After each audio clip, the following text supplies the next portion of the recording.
Hello students, আমার চ্যানেলে তোমাদেরকে স্বাগত। শুরু করছি ক্লাস 12 থার্ড সেমিস্টারের একটি এডুকেশনের ক্লাস। দেখতে পাচ্ছ তোমাদের সামনে রয়েছে রায় ও মার্টিন প্রশ্নবিচিত্রা। তো এই রায় মার্টিন প্রশ্নবিচিত্রা থেকে কিন্তু আমরা এডুকেশন অর্থাৎ শিক্ষা বিজ্ঞানের অধ্যায়ভিত্তিক এমসিকিউ ক্লাস করছিলাম। আজকে আরও একটি কিন্তু অধ্যায়ভিত্তিক এমসিকিউ ক্লাস তোমাদের সামনে নিয়ে এসেছি। তো চলো শুরু করে দিই ক্লাসটি। দেখো আমরা আজকে পড়ব এডুকেশনের 14তম ক্লাস। আজকে আমাদের 14তম ক্লাস হবে, ঠিক আছে? তো দেখো জন ডিউ সম্পর্কে পড়বো এবং এরপরেও আমরা আরেকটা অধ্যায়ও ধরবো, ঠিক আছে?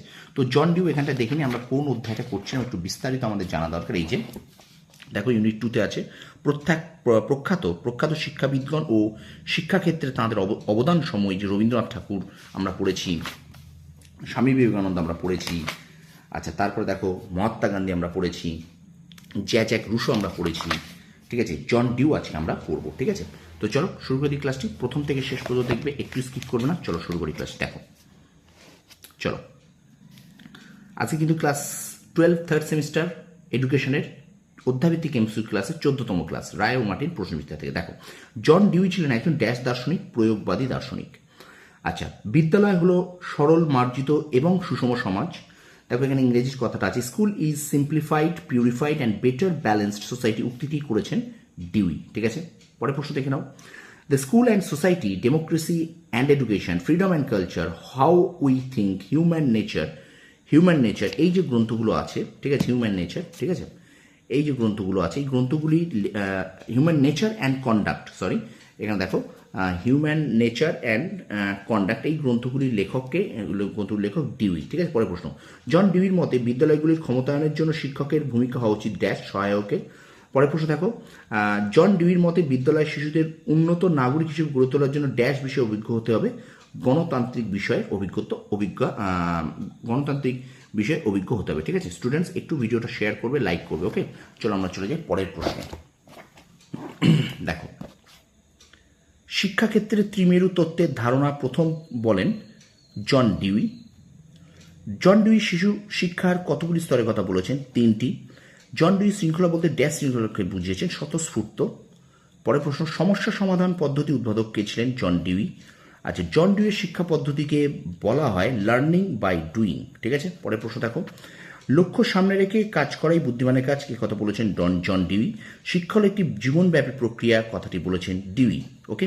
আচ্ছা, এখানে দেখো ডিউই প্রবর্তিত সমস্যা পদ্ধতির পর্যায়গুলিকে পরপর সাজালে সঠিক ক্রমটি দেখো এখানে আছে। প্রথমে তথ্য সংগ্রহ, সক্রিয়তা ভিত্তিক কর্ম সম্পাদনা, আচ্ছা সমস্যা সৃষ্টি, সম্ভাব্য সমাধান নির্ণয়, প্রয়োগ বা পরীক্ষণ। এখানে কিন্তু হবে প্রথমটা 3 4 1 2 5, 3 4 1 2 5। তোমরা অবশ্যই ভালো করে এই প্রশ্নগুলোকে ভালো করে দেখে যাও, ঠিক আছে? দেখো 3 4 1 2 5 হবে, ওকে? আচ্ছা, এবার এখানটা দেখো একটা ডায়াগ্রাম দিয়েছে। ডায়াগ্রাম এখানটা কি হবে উত্তরটাই বলে দিই। ডিউইর জীবন বিকাশের স্তর এটা, ঠিক আছে? ডিউইর জীবন বিকাশের স্তর, ঠিক আছে?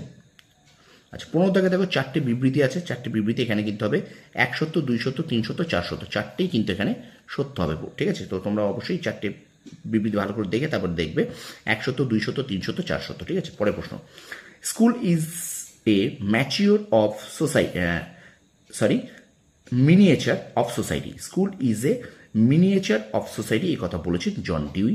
আচ্ছা, ল্যাবরেটরি স্কুল প্রতিষ্ঠা করেন জন ডিউই। শিক্ষা জীবনের জন্য প্রস্তুতি নয়, শিক্ষাই জীবন, একথা বলেছেন জন ডিউই। পরের প্রশ্ন, কার মতে শিক্ষা হলো অভিজ্ঞতা পুনর্গঠন? John Dewey. Experience and education গ্রন্থটি লিখেছেন ডিউই। আচ্ছা, পরের প্রশ্ন, জন ডিউইর শিক্ষণ পদ্ধতি হলো, দেখো এখানে আছে পরীক্ষামূলক পদ্ধতি, কর্মের মাধ্যমে শিক্ষা পদ্ধতি, সমন্বয় পদ্ধতি। সবগুলি কিন্তু সঠিক উত্তর, ঠিক আছে? সবগুলি সঠিক হবে এখানে। আচ্ছা, জন ডিউই কত সালে শিকাগো শহরে ল্যাবরেটরি স্কুল প্রতিষ্ঠা করেন? 1901। জন ডিউইর মতে শিক্ষার লক্ষ্য হলো, এখানে কিন্তু সামাজিক অভিযোজন, অভিজ্ঞতার মাধ্যমে শিক্ষা, সমস্যা সমাধানের দক্ষতা, সবগুলি কিন্তু সঠিক উত্তর হবে। আচ্ছা, ডিউই তাঁর শিক্ষা চিন্তায় কোন দুটি পরস্পর বিরোধী মতবাদের সমন্বয় ঘটেছেন? ব্যক্তিতান্ত্রিক ও সমাজতান্ত্রিক। কোন শিক্ষাবিদের শিক্ষা দর্শনকে ইনস্ট্রুমেন্টালিজম নামে উল্লেখ করা হয়েছে? জন ডিউয়ের। আচ্ছা, কোন শিক্ষাবিদের দার্শনিক ভাববাদ, প্রকৃতিবাদ ও বিবর্তনবাদের সমন্বয় দেখা যায়? ডিউইয়ের। আচ্ছা, ডিউই পাঠ্যক্রম রচনার জন্য নিচের কোন নীতির উপর গুরুত্ব দিয়েছেন? এখানে কিন্তু নমনীয়তা, অভিজ্ঞতা ভিত্তিক, উপযোগিতা ভিত্তিক, সবগুলি হবে সঠিক উত্তর। আচ্ছা, জন ডিউই সমস্যা সমাধানের পদ্ধতিকে সংস্কার করে কে প্রকল্প পদ্ধতির উদ্ভাবন করেন? স্টিফেনসন ও কিলপ্যাট্রিক। আচ্ছা, ডিউই কোন মূল্যবোধের উপর গুরুত্ব দিয়ে শিক্ষা ব্যবস্থাকে পরিচালনা করার চেষ্টা করেছেন? উত্তর হবে গণতান্ত্রিক। একটু লাইক করো, কমেন্ট করো, শেয়ার করো স্টুডেন্টস, একটু লাইক করো, কমেন্ট করো, শেয়ার করো। আমার চ্যানেলে নতুন হলে অবশ্যই চ্যানেলটা কিন্তু সাবস্ক্রাইব করো, ঠিক আছে? চলো আমরা চলে যাই পরবর্তী প্রশ্নে। দেখো দেখো এখানে তোমাদের জন্য কিন্তু বিবৃতি আবার আছে, তো বিবৃতিগুলোকে তোমরা একটু ভালো করে দেখে নাও, আমি আর পড়ছি না। এখানে হবে দেখো এ ও আর দুটোই সঠিক, আর এ এর সঠিক ব্যাখ্যা, ঠিক আছে? তো বিবৃতি আমি আর পড়লাম না, 50-এর উত্তর হবে, 30-এর উত্তর হবে এ, ঠিক আছে? তোমরা একটু ভালো করে দেখে নেবে বিবৃতিগুলো, ঠিক আছে? ওকে, তারপর দেখো। আচ্ছা, এবার দেখো তোমাদের স্তম্ভ মেলাও আছে। স্তম্ভ মেলা 1-এর সি, 2-এর ডি, 3-এর এ, 4-এর বি। দেখো এখানে বইয়ের মানে মানে বইটা প্রিন্টটাই এরকম একটু অস্পষ্ট আছে, তবু আমি তোমাদের সঙ্গে তুলে ধরছি ভালো করে, ঠিক আছে? এমিল ওয়ার্ধা পরিকল্পনা, শ্রীনিকেতন, গণতন্ত্র শিক্ষা, Rabindranath, John Dewey, Rousseau, Gandhiji, ঠিক আছে? উত্তরটা হবে 1-এর সি, 2-এর ডি, 3-এর এ, 4-এর বি। আচ্ছা, এখানটাও দেখো আমি বলছি এমিল, শ্রীনিকেতন, ওয়ার্ধা পরিকল্পনা, স্বয়ং শিক্ষা পদ্ধতি। আচ্ছা, রবীন্দ্রনাথ ঠাকুর, বিবেকানন্দ, রুশো, ডক্টর জাকির হোসেন। এখানে উত্তরটা হবে কিন্তু 1-এর সি। দেখো উত্তরটা হবে 1-এর সি, 2-এর এ, 3-এর ডি, 4-এর বি। 1-এর সি, 2-এর এ, 3-এর ডি, 4-এর বি, ঠিক আছে? তো এবারে আমরা দেখো গ্রুপ বিতে চলে যাব। গ্রুপ বির ইউনিট 1-এ আছে অন্তর্ভুক্তিমূলক শিক্ষা। এই অন্তর্ভুক্তিমূলক শিক্ষার প্রথম যে পার্টটা আছে এ, ভিন্ন সক্ষমতা সম্পন্ন শিশুদের শিক্ষা, এই পার্টটা আজকে আমরা শুরু করে দেবো, ঠিক আছে? তো চলো আমরা ভিডিওটা কন্টিনিউ করি। দেখো গ্রুপ বি হলো ইউনিট 1। ইউনিট 1-এ অন্তর্ভুক্তিমূলক শিক্ষা, এই পার্টের প্রথম যে পার্টটা আছে, এই পার্টে ভিন্ন ক্ষমতা সম্পন্ন শিশুদের শিক্ষা, এইটা আমরা শুরু করছি, ঠিক আছে? তো চলো শুরু করি। দেখো লোয়েনফিল্ড দৃষ্টিহীনদের কটি ভাগে ভাগ করা যায়? 4টি। দেখো এখানে কিন্তু আমি বারবার বলছি এই বইটারই কিন্তু প্রিন্টগুলো অস্পষ্ট আছে এইগুলো, ঠিক আছে? তোমরা একটুখানি কষ্ট করে আমার ছোট ছোট স্টুডেন্ট ভাই বোনেরা একটুখানি কষ্ট করে দেখে নাও, ঠিক আছে? একটুখানি। ওকে, আচ্ছা, লোয়েনফিল্ড দৃষ্টিহীনদের কটি ভাগে ভাগ করেছে? 4টি। আচ্ছা, এখানে দেখো দুটো তোমাদের 4টে বিবৃতি আছে, 1 সত্য, 2 সত্য, 3 সত্য, 4 সত্য, 4টি সত্য হবে, ঠিক আছে?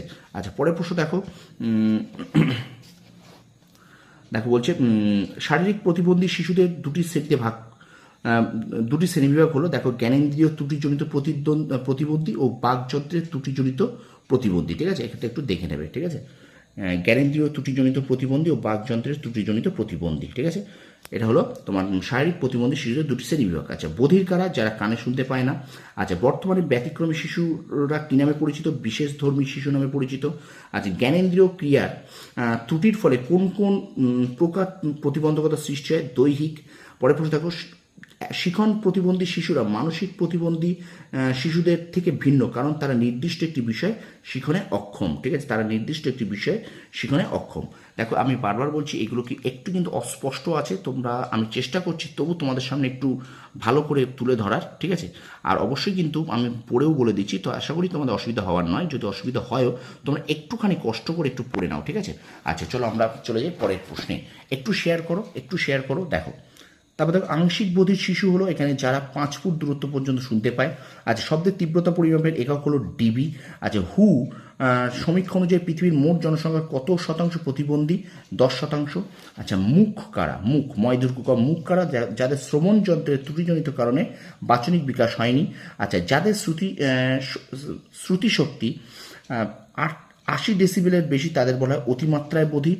আচ্ছা, এডিএইচডির পুরো কথা কি? এটা হলো অ্যাটেনশন ডেফিসিট হাইপার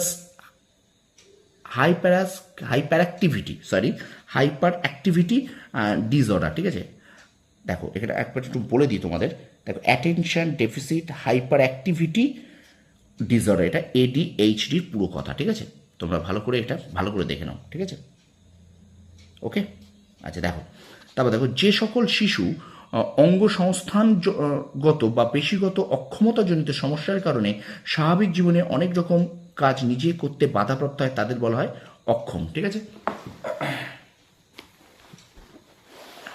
আচ্ছা, এবার চলো আমরা চলে যাই পরের প্রশ্নে। পরের প্রশ্ন দেখো, বলছে দেখো শিক্ষা বিজ্ঞান অনুযায়ী দৃষ্টি প্রতিবন্ধীদের ড্যাশ শ্রেণীতে ভাগ করা যায় 3টি। আচ্ছা, জাতিসংঘ কোন বছরটিকে আন্তর্জাতিক প্রতিবন্ধী বর্ষ হিসেবে ঘোষণা করেছিল? 1981 সালকে। আচ্ছা, ভিন্ন সক্ষমতা সম্পন্ন শিশু বলতে বোঝায় সাধারণের থেকে নির্দিষ্ট মাত্রায় কম ক্ষমতা সম্পন্ন, ঠিক আছে? আচ্ছা, পরের প্রশ্ন দেখো, আমেরিকায় ন্যাশনাল ইনস্টিটিউট অফ হেলথ, যেটা হিলাত আছে, এটা আমার মনে হচ্ছে এটা একটু পিন মিস্টেক আছে, ঠিক আছে? হিলাত ন্যাশনাল ইনস্টিটিউট অফ হিলাত শিখন অক্ষমতাকে কয়টি শ্রেণীতে ভাগ করা হয়েছে? 3টি শ্রেণীতে ভাগ করা হয়েছে, ঠিক আছে। আচ্ছা, এবার দেখো স্তম্ভ মেলাও আছে, এখানটা হবে 1-এর বি 2-এর সি 3-এর এ, 1-এর বি 2-এর সি 3-এর এ। আচ্ছা, এখানে আরেকটা স্তম্ভ মেলাও আছে, দেখে নাও 1-এর এ 2-এর সি 3-এর ডি 4-এর বি, 1-এর এ 2-এর সি 3-এর ডি 4-এর বি। ওকে, আরেকটা স্তম্ভ মেলা আছে, দেখে নেবে। আচ্ছা, এবারে দেখো এখানটায় কি বলছে, এখানটা দেখো ডায়াগ্রাম, এখানে হবে মানসিক প্রতিবন্ধকতার ধরন, মানসিক প্রতিবন্ধকতার ধরন। ওকে, আচ্ছা, এবার দেখো আরেকটা স্তম্ভ মেলা আছে, এখানে হবে 1-এর ডি 2-এর সি 3-এর এ 4-এর বি, 1-এর ডি 2-এর সি 3-এর এ 4-এর বি। আচ্ছা, ব্যতিক্রম ধর্মী বলতে সেই সমস্ত শিশুদের কি বোঝায় যারা স্বাভাবিকের চেয়ে কিছুটা ভিন্ন, এই কথাটি বলেছেন, কিন্তু মনোবিদ বাড়বে, মনোবিদ বাড়বে, ঠিক আছে। তারপর দেখো CWSN এর পূর্ণ স্বরূপ কি? Children with special needs. CWSN এর পূর্ণ রূপ হলো চিলড্রেন উইথ স্পেশাল নিডস, ঠিক আছে। চলো আমরা চলে যাই পরের প্রশ্নে। এখানে দেখো শিক্ষণ অক্ষমতা শব্দটির জনক হলেন স্যামুয়েল কার্ক, ঠিক আছে। আচ্ছা, পরের প্রশ্ন দেখো আরেকটা স্তম্ভ হচ্ছে 1-এর ডি 2-এর এ 3-এর বি 4-এর সি, 1-এর ডি 2-এর এ 3-এর বি 4-এর সি। আচ্ছা, এখানে দেখো রোহিত খুব অমনোযোগী, স্মৃতি, কল্পনা, বিচারকরণ সব দিক থেকে প্রায় পিছিয়ে পড়ে, তার অভিযোজনগত ত্রুটি রয়েছে, এটি কি? বৌদ্ধিক অক্ষমতা। আচ্ছা, একজন গণিত শিক্ষক লক্ষ্য করলেন একজন শিক্ষার্থী গণিতে খুব দুর্বল, ছবি আঁকাতে ভীষণ ভালো। শিক্ষক শিশুটিকে কি প্রকার শিক্ষার্থী বলবেন? এটা হলো শিখন অক্ষম। আচ্ছা, IQ এর সম্পূর্ণ নাম হলো দেখো ইন্টেলিজেন্স কুইটাইন্ট, ঠিক আছে, ইন্টেলিজেন্স কুইটাইন্ট। আচ্ছা, এখানে বিবৃতি এবং কারণ আছে, এটার উত্তর হবে কিন্তু A ও R দুটোই সঠিক এবং R এর সঠিক ব্যাখ্যা, ঠিক আছে। তো এই ছিল তোমাদের জন্য ক্লাস 12 থার্ড সেমিস্টারের রায় মার্টিন প্রশ্ন বিচিত্রা থেকে এডুকেশনের অধ্যায়ভিত্তিক MCQ ক্লাসের 14তম পর্ব আজকে আমরা এখানে শেষ করলাম। ভিডিওটা ভালো লাগলে অবশ্যই কিন্তু লাইক করবে, কমেন্ট করবে, বন্ধুদের মাঝে বেশি বেশি করে শেয়ার করে দেবে। আর আমার চ্যানেল নতুন হলে অবশ্যই চ্যানেলটা সাবস্ক্রাইব করো, পাশে থাকা বেল আইকনটি প্রেস করে রাখো। তোমরা সফল হও, তোমাদের সাফল্য কামনা করি। ধন্যবাদ।